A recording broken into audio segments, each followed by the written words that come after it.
शङ्करं शङ्कराचार्यं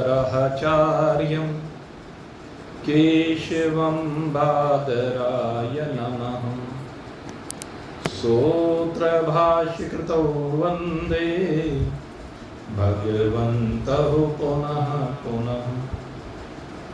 ईश्वरो गुरुराप्नेति मूर्तिभेदविभागिनी व्योमवद्व्याप्तदेहाय दक्षिणामूर्तये नमः।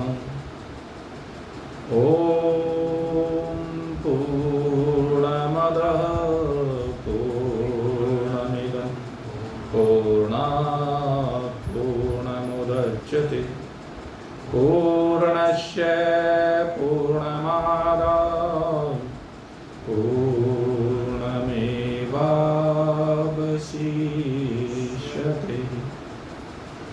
ॐ शान्ति शान्ति शान्ति। गोविन्दाय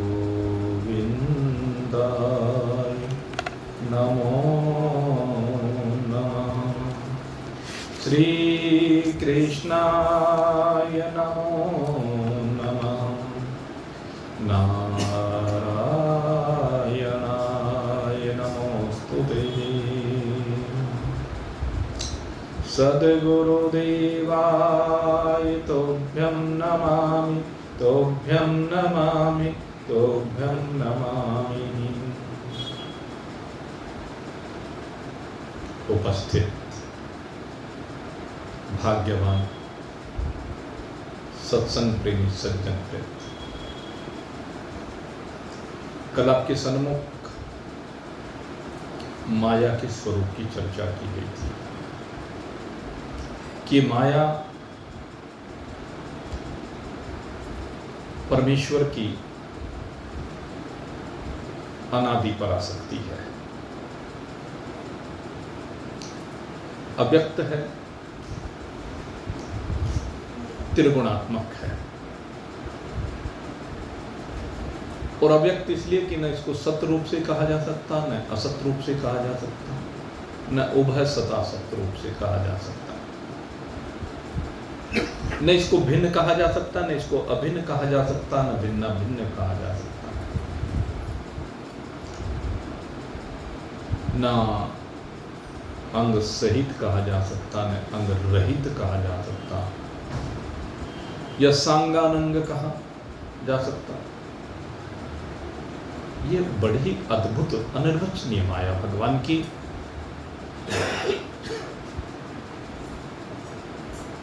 सर्प की बात ही है, जैसे रज्जु में सर्प प्रतीत होता है, और जिस प्रकार से रज्जु के ज्ञान से सर्प की निवृत्ति होती है, उसी प्रकार ब्रह्म के ज्ञान से ये नष्ट हो जाने वाली है। अन्य कोई भी उपाय नहीं। तीन गुणों वाली प्रसिद्ध है, रजोगुण, तमोगुण और सतोगुण। रजोगुण की चर्चा करते हुए बताया कि ये जब क्रिया रूपी विक्षेप रूपी ये विक्षेप करती है, तो उस समय क्रिया की हेतु बनती है, समस्त क्रियाओं की हेतु बनती है। मन में विक्षेप करती है, मन में विकार पैदा करती है, और मन के उन विकारों से क्रियाएं होती हैं, क्योंकि उन विकारों से राग द्वेष आदि उत्पन्न होते हैं। ये जो राग द्वेष आदि इनसे उत्पन्न हो रहे हैं, इनके कारण से काम होता है, क्रोध होता है, लोभ होता है, दंभ होता है, असूया कहा यानी दूसरों में दोष ढूंढने की प्रवृत्ति, अभिमान होता है, ईर्ष्या होता है, मत्सर होता है, जलन, ईर्ष्या, ये सारे रजोगुण के धर्म है, घोर रजोगुण के धर्म। और इन्हीं के कारण से जीव कर्मों में प्रवृत्त होता है। रजोगुण है जो व्यक्ति को कर्मों में लगाता है, और ये रजोगुण ही बंधन का हेतु है। और दूसरे फिर आगे तमोगुण की बात की गई। तमोगुण की विशेषता है कि है तो कुछ और दिखाता कुछ है। तमोगुण की सबसे बड़ी विशेषता ये है कि वो है तो कुछ और दिखाता कुछ है। ये आवरण रूपा है, ये आंखों के आगे पर्दा डाल देता है। वो तो हलचल पैदा करता है, रजोगुण विक्षेप पैदा करता है, संसार में आसक्त करता है, लेकिन जिसके कारण से वो सब रजोगुण करता है वो ये है तमोगुण, जो आंखों के आगे पर्दा डाल देता है। आवरण शक्ति के रूप में इसको कहा गया है। और ये जन्म मरण का भी हेतु है, संसार के कारण का भी हेतु है, और विक्षेप के प्रसार का, अधिक जितना भी विक्षेप होता है उसका जो प्रसार होता है वो बढ़ता चला जाता है जीवन में, उसका हेतु भी ये तमोगुण ही है। और जिसके जीवन में एक तमोगुण आ जाता है, वो चाहे कितना बुद्धिमान हो, विद्वान हो, बहुत चतुर हो, और शास्त्र को समझाने वाला हो, लेकिन जो है तमोगुण का आश्रय होने पर वो भी भटकता रहता है। 4 दोष इसमें कहा। अधिकांशतः वेदांत ग्रंथों में 2 दोषों की चर्चा की गई है, असंभावना और विपरीत भावना। लेकिन यहां पर इनका विस्तार करते हुए 4 बातें कही कि जब आंखों के आगे पर्दा पड़ जाता है तो 4 प्रकार का ये आवरण होता है। पहले कहा अभावना। अभावना का अर्थ क्या है? अभावना का मतलब है ब्रह्म नहीं है। जब ये मान्यता बना ली कि ब्रह्म नाम की कोई चीज नहीं, ब्रह्म क्या होता है? कुछ नहीं, ये अभावना अर्थात ना होने की भावना। दूसरे कहा अभावना व विपरीत भावना। ब्रह्म नहीं है, ये तो है ही। दूसरी बात विपरीत भावना क्या है? अपने को शरीर समझना, मैं शरीर हूं, ये विपरीत भावना है। यही वो सर्प वाली भावना है। रस्सी न दिख करके सर्प का दिखना, ऐसे ब्रह्म न दिख करके शरीर का दिखना, ये विपरीत भावना। तीसरी बात फिर कही गई कि असंभावना। असंभावना परमात्मा के होने में संदेह का होना, निश्चय नहीं, तो ये असंभावना कहलाता है या नहीं है। अब जब ये भाव आ जाता है तो इसको कहते हैं विप्रतिपत्ति। ये चौथी प्रकार के, इसे कहते हैं संशय। हो भी सकता है, नहीं भी हो सकता है। तो इस प्रकार से तमोगुण 4 प्रकार का आवरण पैदा करता है, जीव को लेकर, ब्रह्म को लेकर, जगत को लेकर।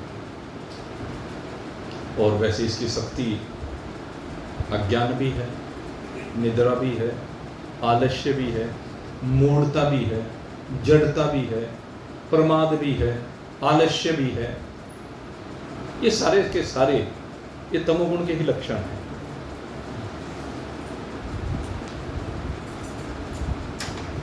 और इन लक्षणों के कारण ये चैतन्य होते हुए भी जड़ के सदृश हो जाता है। तो रजोगुण और तमोगुण के लक्षण भगवान शंकराचार्य ने पहले बताया,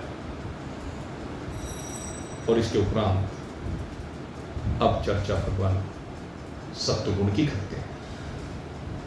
सत्वगुण की अवस्था के बारे में यहां पर चिंतन गया है।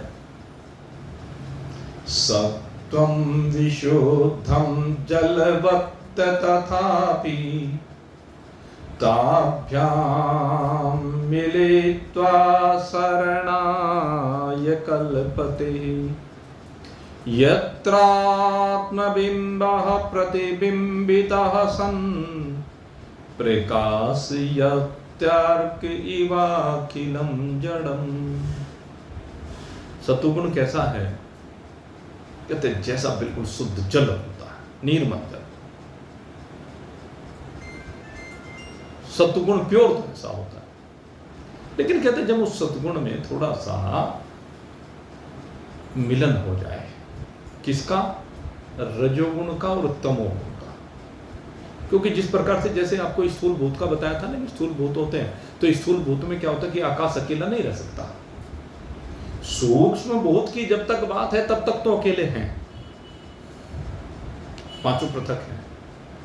लेकिन जब स्थूलीकरण उनका होता है तो आकाश अकेला नहीं रह सकता, उसमें बाकी चार भी जरूर मिलेंगे। वायु भी अकेला नहीं रहता, उसमें बाकी चार मिलेंगे। अग्नि में भी बाकी चार मिलेंगे, जल में भी और पृथ्वी में भी। तो ठीक इसी प्रकार से ये सत्वगुण भी जब इस संसार की संरचना हो जाती है तो अकेला नहीं रहता। इसमें थोड़ा बहुत तमोगुण और रजोगुण मिले ही मिलेगा, शुद्ध सत्वगुण नहीं हो सकता। और कहते हैं ये जब मिलता है तो यही इस पुरुष की प्रवृत्ति का कारण होता है, इस जीवात्मा की प्रवृत्ति का कारण होता है। क्यों? कहते हैं इस मिले हुए सत्वगुण में, यद्यपि इसे शुद्ध सत्वगुण ही कह देते हैं, लेकिन थोड़ा थोड़ा सा लेस जो रजोगुण तमोगुण का है, इसमें आत्मा का प्रतिबिंब जब पड़ता है तो वो प्रतिबिंब कहते हैं ये सूर्य के समान, जैसे सूर्य होता है और सूर्य सारे जड़ पदार्थों को भी प्रतिबिंबित कर प्रकाशित कर देता है, तो इसी प्रकार से ये आत्मबिंब इस माया में कहिए, इन गुणों में कहिए, शुद्ध गुण में कहिए, प्रतिबिंबित होकर के जगत को प्रकाशित करने का कार्य करता है। और किस रूप में प्रकाशित करता है, कैसे कैसे गुण धर्मों से संयुक्त होता है? मिश्रस्य सत्त्वस्य भवन्ति धर्मा त्वमानिताध्यानियमायमाद्य श्रद्धा च भक्ति च मोक्षता च दैवी च संपत्तिर्सन्निवृत्तिः। कहते इसके लक्षण बताते हैं। कहते हैं इसके अंदर अमानित्व, मान की कोई इच्छा ना होना, यम नियम आदि का प्रकट हो जाना, श्रद्धा भक्ति विश्वास का पैदा हो जाना, अनेक दैविक लक्षणों का इसमें अभ्युदय हो जाना, सदा सत्य के साथ खड़ा होना और मुमुक्षता। एक सबसे बड़ी बात है इसके अंदर, मुमुक्षता उत्पन्न हो जाती है। तो कहते हैं ये लक्षण किसका है? कहते मिश्रस्य सत्वस्य, जो मिश्रित सत्व है, शुद्ध सत्व नहीं, मिश्रित सत्व में ही ये सद्गुण की जो वृत्तियां कही गई, इनका प्रादुर्भाव होता है, जो इसे उत्थान की ओर लेकर के जाती है। जब अपने को नीचा करता चला जाता है, कोई मान नहीं, कोई मान और अपमान दोनों की सीमा से परे हो गया। मान प्राप्त हो ना हो क्या करना है, किसका मान किसका अपमान, यह अमानित्व के लक्षण है। सोच, संतोष, तप, स्वाध्याय, ईश्वर प्रणिधान, अहिंसा, सत्य, ब्रह्मचर्य, परिग्रह, ये यम नियम आदि 10 लक्षण होते हैं। और सबसे बड़ी बात कही कि श्रद्धा, भक्ति, विश्वास, प्रेम, दैविक जितनी संपदा है, दया है, क्षमा है, धीरज है,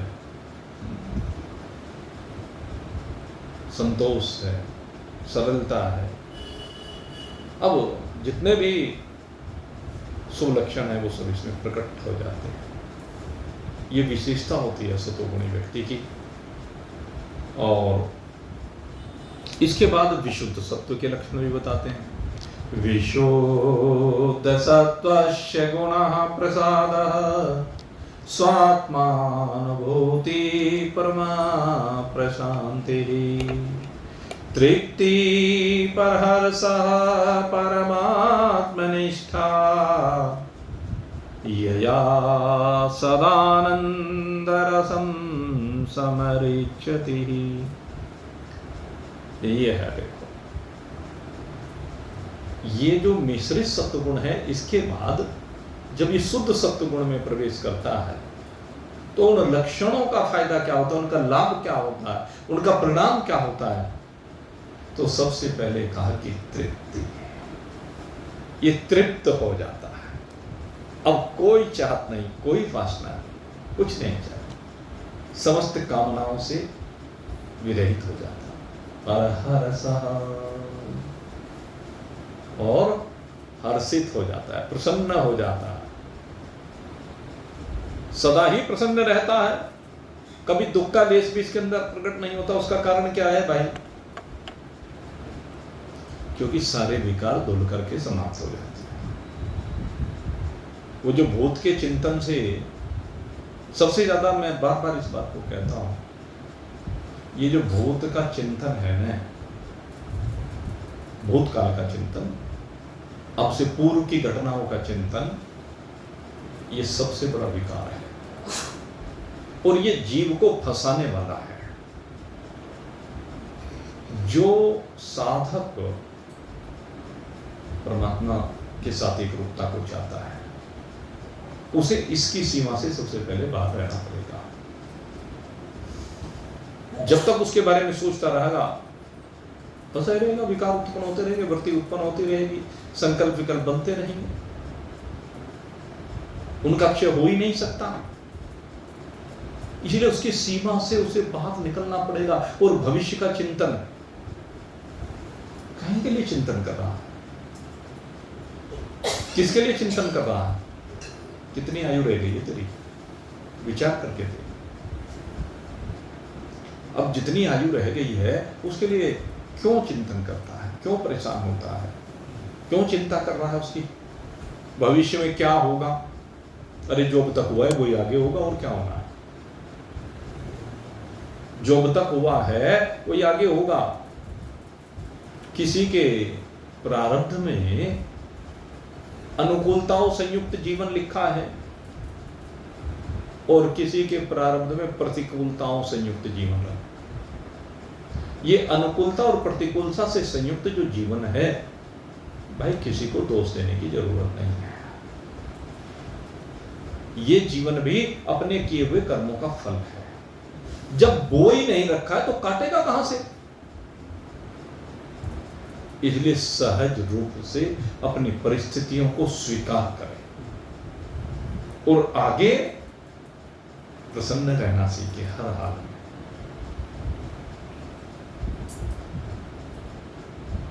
कोई हाल मस्त, कोई खाल मस्त, कोई मस्त है मैं ना सुने, एक खुद बस्ती बिन सब अधूरे, पड़े अविद्या को गए।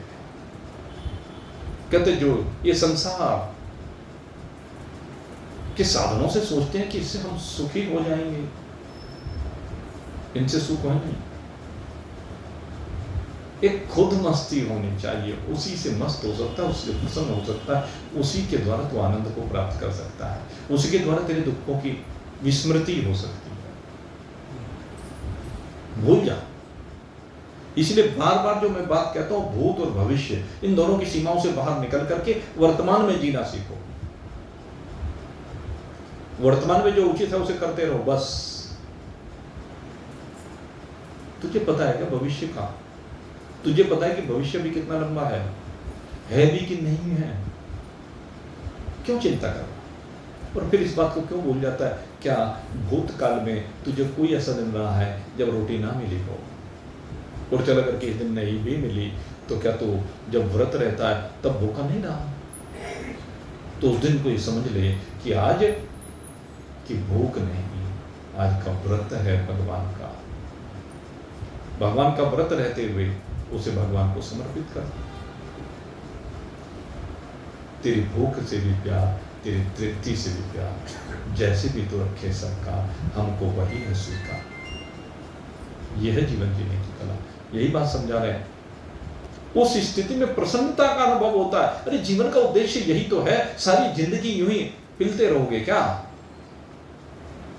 अगर सारी जिंदगी यही संसार में पिलने के लिए आए हो तो भाई ठीक है, फिर तो बार बार जन्म और मृत्यु मिलती रहेगी। अब आगे समय बचा कहां है? इसलिए अब उस प्रसन्नता को प्राप्त करने के लिए जीवन की दिशा को बदलो और जीवन की दिशा को परमात्मा की ओर लेकर के चलो। नहीं तो रोते रोते सारा जीवन यूं ही कट जाएगा। इस रोने में सुखी होके देखो, रोते हुए सुखी होना सीखो, रोते रोते हंसना सीखो। हंसते हंसते जो जाएगा वो आता है मुकद्दर का सिकंदर किस तरह कहते हैं, कहलाएगा है। ठीक है ना? मैं तो कहता हूं रोते रोते हंसना सीखो। रोते रोते तो हंसना सीखना है, रोते रोते तो जीना सीखना है। रोते रोते जियो, मरो मत। जो भी परिस्थिति है उसका सामना करो और सहज भाव से सामना करो और उसके लिए मौन हो जाओ।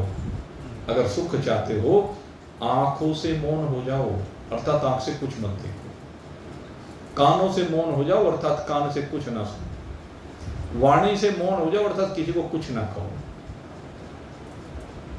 बिल्कुल मौन होकर के सिर्फ एक परमात्मा में मन को लगाओ। यही है सुखी होने का सूत्र। तो यही बता रहे कि सत्व गुण का जो लक्षण है उससे ही परम शांति की प्राप्ति होती है, आत्यंतिक आनंद की प्राप्ति होती है और इसी शुद्ध सत्व गुण के द्वारा आगे परमात्मा में स्थिति होती है, अर्थात आत्मा और परमात्मा का मुमुक्षु को ज्ञान होता है, जिससे वो नित्य आनंद रस से संयुक्त हो जाता है। तो इस प्रकार से ये गुणों की चर्चा की और गुणों की चर्चा के साथ ही अब कारण शरीर की चर्चा भगवान शंकराचार्य करते हैं, क्योंकि गुण ही कारण शरीर। भगवान शंकराचार्य बता रहे हैं अव्यक्तम त्रिगुणैर्निरुक्तम तत्कारणम नाम शरीरमात्मनः सुसुप्तिरेतश्च विभक्तवस्थः प्रलीन सर्वेन्द्रिय बुद्धि वृत्तिः। कहते हैं इस प्रकार से मैंने तुम्हारे सन्मुख ये अव्यक्त का वर्णन किया, माया का वर्णन किया। अव्यक्त माने माया, जिसके 3 गुणों की चर्चा की। कहते हैं यही इस आत्मा का कारण शरीर है, यही है कारण शरीर। ये तीनों गुण की जो चर्चा की है, तमोगुण, रजोगुण और फिर सतोगुण, कहते हैं यही कारण शरीर है। और इसकी अभिव्यक्ति की जो अवस्था होती है, जैसे 3 अवस्थाएं हैं। स्थूल अवस्था, उसकी अभिव्यक्ति की अवस्था क्या बताई थी? जागृत। सूक्ष्म में स्वप्न बताई थी और इस कारण शरीर की अभिव्यक्ति की जो अवस्था है वो सुसुप्ति है। इस सुसुप्ति में बुद्धि की सारी वृत्तियां लीन हो जाती हैं, समस्त संकल्प विकल्प लीन हो जाते हैं, बुद्धि का सारा ज्ञान शांत हो जाता है। यहां शब्द के ऊपर गौर करना। इस अवस्था में बुद्धि का सारा ज्ञान शांत होता है, समाप्त नहीं होता, लय नहीं होता। कुछ समय के लिए वृत्तियों का लय है, ज्ञान का लय नहीं है। ये ध्यान करने की बात है। ज्ञान तो कुछ समय के लिए उस समय शांत हो जाता है, बुद्धि बीज रूप से स्थिर हो जाती है, शांत हो जाती है, सुसुप्ति अवस्था। और इसमें क्या होता है, जब जागता है तब कहता है कि मैं कुछ भी नहीं जानता। क्या नहीं जानता? इस काल के बीच में जो कुछ हुआ। अब कुछ हुआ ही नहीं, तो जब हुआ नहीं तो जाने क्या? बुद्धि जब शांत हो गई तो जाने कैसे? तो ऐसी स्थिति होती है। तो ये कारण शरीर की बात कही। अब भगवान शंकराचार्य आत्मा और अनात्मा का निरूपण करते हैं। आत्मा क्या है, अनात्मा क्या है, और इस शरीर को संबोधित करके करते हैं, इस ब्रह्मांड को संबोधित करके करते हैं, समष्टि और व्यष्टि को लेकर के संबोधित करते हैं, क्योंकि यहां तो मंत्र हैं। और फिर मंत्रों का विस्तार, वो विवेचन महान पुरुष करते हैं। तो 2 श्लोकों में अनात्मा का पहले निरूपण किया कि अनात्मा है क्या, क्योंकि इनसे बना है ना, ये तीनों चीज अभी बताई है, इन्हीं से संबंध रखता है अनात्मा। तो कहा देह इंद्रिय प्राण मनोहम आदयः सर्वे विकारा विश्यः सुखादयः व्योमादिभूतान्यखिलं च विश्वम् अव्यक्त प्रियंतमिदं ह्य अनात्मः। एक तो ये शरीर क्या है? अनात्मा है। इस शरीर में फिर क्या है? इंद्रिय है, प्राण है, मन है, अंतःकरण जिसको अहंकार आदि कह लीजिए, सब के सब सारे जितने भी विकार हैं, और जो 5 विषय हैं, 5 भूत हैं, और जो अव्यक्त रूप से ये माया कही गई, ये कारण शरीर सतोगुण रजोगुण तमोगुण कहा गया, ये सारे का सारा अनात्मा है। माया माया कार्यम सर्वम महदादि देहे प्रियंतम असद असद इदम अनात्मकम त्वम असद इदम अनात्मकम त्वम विद्धि मरु मरीचिका कल्पम। कहते ये माया और महतत्व, महतत्व से लेकर के आगे जितनी संरचना आपको समझाई पूर्व में, देह तक, देह बनता है पंचीकरण होने के बाद, कहते वो सारे के सारा और जितने भी सारे कार्य हैं, ये सब के सब कैसे समझो? कहते हैं ये मरुभूमि में जल के समान है, मृग मरीचिका के समान है, रज्जु में सर्प के समान। और सर्प कैसा है? असत है। जल मरुभूमि में असत है। तो ये अनात्मा है। और इसको गोस्वामी जी महाराज ने बहुत एक जगह पर कहा, आप सब अनेक बार उसको गुनगुनाते हैं। गो गोचर जा लगी मन जाई सो सब माया जाने वो भाई। कहता आपकी इंद्रियां और आपका मन,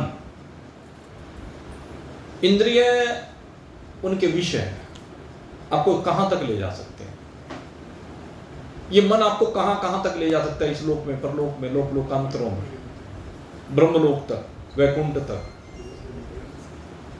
ध्यान करना।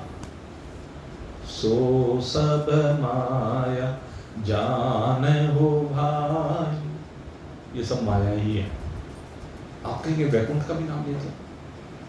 हाँ भाई, वैकुंठ भी माया ही है, वैकुंठ भी माया का खेल ही है, वैकुंठाधर गति भी माया में ही प्रकट होता है। लेकिन बस अंतर एक है, उसे सदा ही अपने स्वरूप का बोध है कि मैं शुद्ध सच्चिदानंद घन ब्रह्म हूं। भगवान की विशेषता, भगवान की विशेषता है भगवान को पता है ये सारा जो भी लोकांतर है, कोई भी हो, है तो सारा माया का ही खेल भाई, उसमें क्या माया नहीं है। हम जो भी शरीरों की बात करें, शरीरों के ऊपर आभूषणों की बात करें, वस्त्रों की बात करें, उस लोक के भोगों की बात करें, हैं, कौस्तुभ मणि की बात करें, मोर मुकुट की बात करें, हैं, जो वैजंती माला है उसकी बात करें, अनेकानेक प्रकार से हम अनेक आभूषणों का विवरण, तो भाई ये सब तो माया ही तो है, ये सब माया का ही तो खेल है। और उस माया का पति भगवान है, भगवान उस माया का पति है, उसका अधीश्वर है, उसका रचने वाला भी है और रच करके उससे असंग रहने वाला भी है। भगवान की ये विशेषता है, ये विशेषता जीव में नहीं है। पहले तो बात उसका सृजन कुछ नहीं है, और फिर जो कुछ है भी तो उसमें चिपक जाता है। भगवान कहते हैं ये मुझ में नहीं है, मैं तो सब में हूं पर ये मुझ में नहीं है। और जीव कहता है मैं इसी में हूं, मैं इसी में हूं, सब कुछ इसी में बसा हुआ मैं तो ये अंतर है। तो इसलिए मोटी सी बात है, जहां भी इंद्रियां जा सकती हैं, जहां का चिंतन कर सकती हैं, वो सब माया का खेल है और वो सब अनात्मा है। अब आत्मा की बात करते हैं। आत्मा क्या है? अब आत्मा के स्वरूप का भगवान शंकराचार्य ने यहां पर निरूपण किया है, जिसको जानकर के कहते हैं कि मनुष्य समस्त बंधनों से छूट जाता है और उस केवल्य पद को प्राप्त करता है। ये इस आत्मा का स्वरूप क्या है? कहते अस्ति कश्चित स्वयं नित्यम अहम प्रत्यलंबन अवस्था त्रह साक्षी सन पंचकोश विलक्षण। कहते जहां जहां भी ये मैंपना आता है ना, अहम भाव, कहते इस मैंपने के पीछे जो वास्तविक मैं है, उसका आधार जो नित्य पदार्थ है, कहीं तो उसका आधार है, वो जो आधार है जहां से अस्तित्व मिल रहा है, ऐसा आत्मा जो तीनों अवस्थाओं का साक्षी है, जागृत का भी, स्वप्न का भी, सुसुप्ति का भी, इन सब का साक्षी है। अभी तो तीन अवस्था और तीन शरीरों की बात की, स्थूल सूक्ष्म कारण की, तो इन सब का जो साक्षी है, और साक्षी तो है लेकिन इनसे अतीत है। पंचकोश या तीन शरीर जो भी कहे जाते हैं वो इनसे अतीत है, इनसे विलक है। ये सब माया है, ये सब असत्य है, इस बोध से संयुक्त है, और इन सबको व्याप्त करने वाले, इन सब का आधार अधिष्ठान मैं, ये वाली मैं की बात कर रहे हैं, इस आत्मा की मैं है।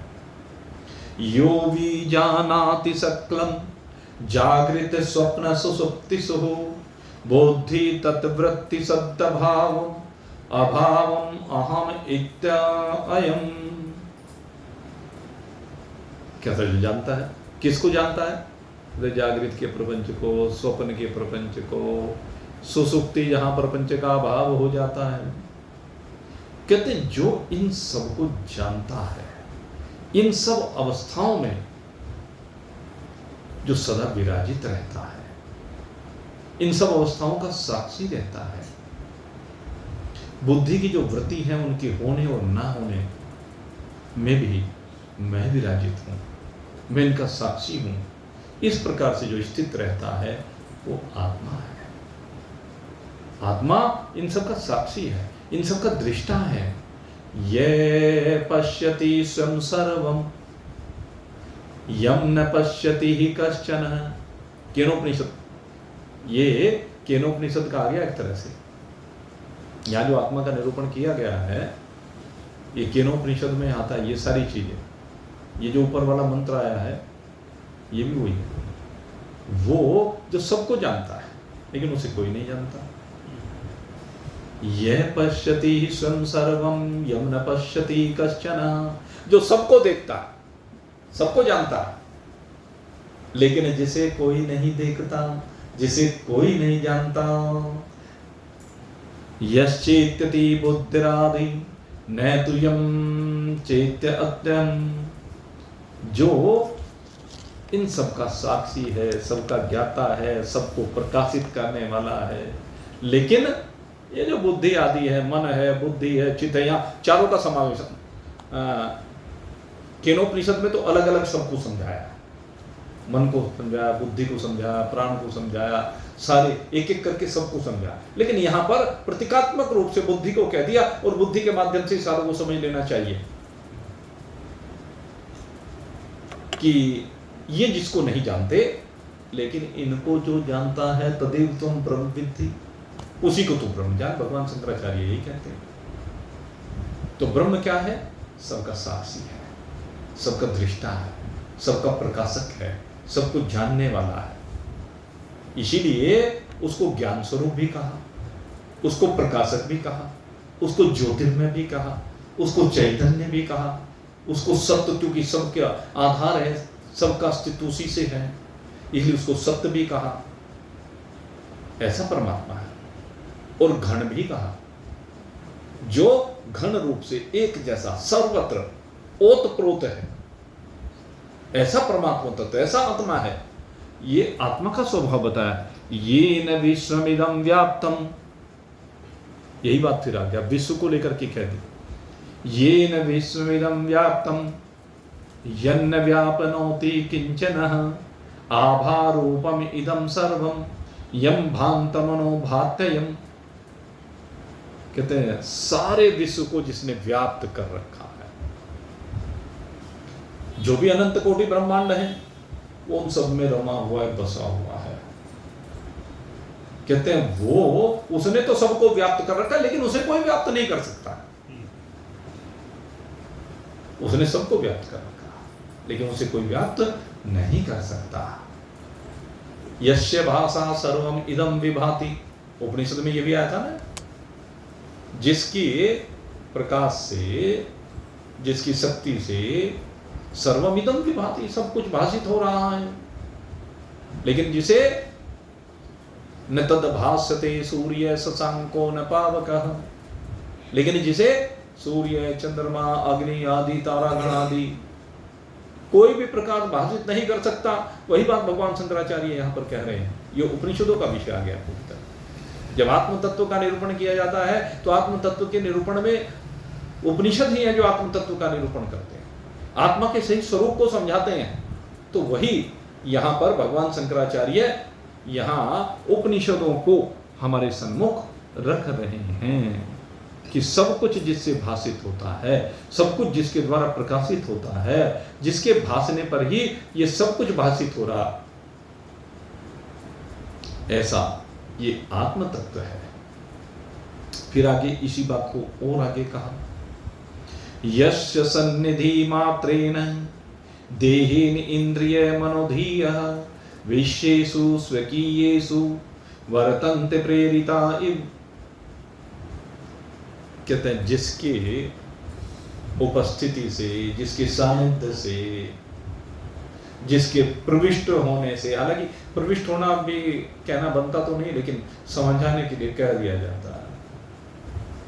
कहते हैं जिसकी वजह से ये देह है, इंद्रियां है, मन है, बुद्धि है, ये सारे के सारे अपने अपने धर्मों में रत होते हैं। मन संकल्प विकल्प करता है, बुद्धि निश्चय करती है, चिंतन करता है, अहंकार मैं अपने के भाव से संयुक्त होता है। कहते ये सब उसकी सन्निधि से तो हो रहा है। कान में सुनने की शक्ति उसी से आ रही है, त्वचा में स्पर्श को अनुभूत करने की शक्ति वहीं से आ रही है, आंखों में देखने की शक्ति वहीं से आ रही है, रसना जो रस को लेती है उसी से लेती है, उसी की शक्ति से, नासिका जो गंध को ग्रहण करती है उसी की शक्ति से, सारी कर्मेंद्रियां जो अपने अपने धर्मों में रत होती हैं उसी की शक्ति से। तो वही सबकी शक्ति है, अकेली शक्ति है। जैसे वो प्रकरण आता है ना महाभारत के युद्ध में अर्जुन वाला, कि जब महाभारत के युद्ध के बाद सब डिंग हाँक रहे थे और कह रहे थे मेरी वजह से युद्ध जीता गया, मेरी वजह से युद्ध जीता गया। तो भगवान ने कहा, भाई न तो मैंने युद्ध को देखा न तुमने युद्ध को देखा, क्योंकि सब अपने अपनी जगह पर लगे हुए थे। युद्ध तो एक बबरीक ने देखा। और चलो उसी से पूछ लेते हैं। बबरीक से पूछने के लिए कि भाई तूने सारे युद्ध को देखा? हाँ देखा। कहने लगे क्या देखा? कहने बस एक को देखा, एक के अलावा कुछ दिख ही नहीं रहा था। कहने क्या देखा? कहने कृष्ण का चक्कर देखा और द्रौपदी का खप्पर देखा, इसके अलावा कुछ था ही नहीं। तो यही बात कह रहे हैं, एक भगवान ही है जो सब में व्याप्त है। एक भगवान से ही सब कुछ हो रहा है, भगवान की शक्ति से ही सब कुछ हो रहा है। सबके अंदर एक ही परमात्मा की शक्ति है और उसी से ये सब अपने अपने विषयों में प्रेरित हो रहे हैं। बस मिथ्या अहंकार लिए फिरता है ये जीव, और इसी कारण से जन्मता है और मरता है। बार बार वो संसार में फंसा रहता है। अहंकारादि देहांता विशाच सुखादय वेद्यन्ते घटवद्देनः नित्यबोध स्वरूपिणः। कहते हैं अहंकार, तामस अहंकार, जहां से सृष्टि में ये भूतात्मक सृष्टि प्रारंभ हुई वहां से लेकर के और फिर देह बनने तक, और जितने भी सुख दुख आदि जितने भी विषय हैं, कहते वो इस ज्ञान के द्वारा, इस परमात्मा ज्ञान के द्वारा, इस नित्य ज्ञान के द्वारा कैसे जाने जाते हैं? कहते जैसे घट को जाना जाता है। ये घट है, ये पट है, ये फलानी चीज, ये फलानी चीज, ऐसे जाने जाते हैं। कहते वही आत्मा है। ईशो अंतरात्मा पुरुषः पुराणो, गीता और उपनिषद दोनों के मंत्र आ रहे हैं। ईशो अंतरात्मा पुरुषः पुराणो निरंतरा अखंड सुखानुभूति सदैक रूपः प्रतिबोधमात्रो येने सीता वागस्वचरन्ति। वही तेरा अंतर्यामा, सो अंतर आत्मा पुरुष है। वही तेरा अंतर्यामी अमृत कहा गया वहां पर, यहाँ परमात्मा कहा गया जो अत्यंत पुरातन है, अर्थात सबसे पहले से है। वो पुराण पुरुषोत्तम पुरुष है। वो कैसा है?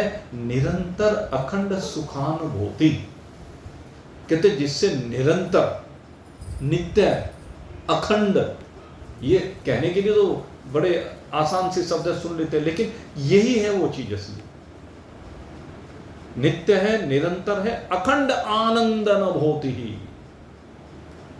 आनंद की अनुभूति है अखंड। ये आत्मा में निरंतर आनंद ही आनंद है। आत्मा में कभी दुख की कल्पना नहीं है। ऐसा आपका स्वरूप है। ये एक रूप आपका आत्मा है। ये बोध आपको हो। कहते हैं इस बात को समझ, इसी की शक्ति से सब कुछ, वाक आदि इंद्रियां, प्राण आदि, इसी की वजह से अपने अपने धर्मों में रत होता है। यही तेरा ऐसा है अंतर्यामी आत्मा अमृत है। ऐसा ही तेरा ये अंतर्यामी आत्मा ये अमृत है। इस अमृत तत्व को तू जान, समझ और समस्त बंधनों से विनिर्मुक्त होकर, दुखों से विनिर्मुक्त होकर इस आत्मा में स्थित हो जा। इन्हीं शुभ भावों के साथ आज के सत्संग को अब यहीं पर विश्राम देते हैं। कल पुनः आपके सामने इसी आत्म तत्व का और निरूपण किया जाएगा। तो कल फिर सही समय पर उपस्थित होंगे। तब तक के लिए भाई जय राम जी की बोलिए, सच्चिदानंद भगवान की।